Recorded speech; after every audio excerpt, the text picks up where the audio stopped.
This is the wall lateral hip lock with a rotation. So we want to start about a nice steps distance from the wall. We're going to use the outside leg. Now it's really, really important that we have enough space to push off and drive into the wall. If we're too close, we won't get that diagonal movement.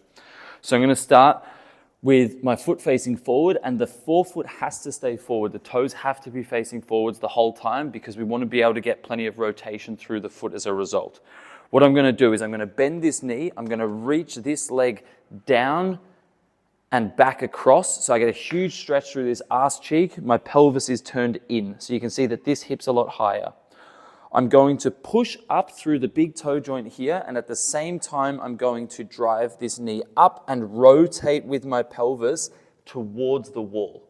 But what's going to happen is the forefoot has to stay facing forward, and the rear foot's going to turn and get pulled with the pelvis. So basically, I'm getting a spiral motion through this whole leg.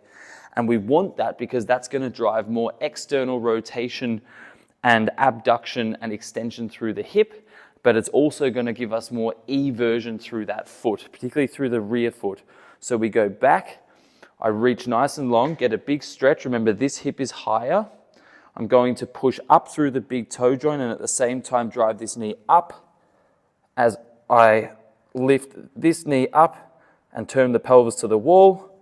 I go back, I get plenty of length again, okay, and then I push up, drive, and lock into this hip lock position. I want to have my heel as high as possible. I want this knee straight, and I want the pelvis face in that direction. And what you'll feel is that your calf is on fire and your glute is on fire.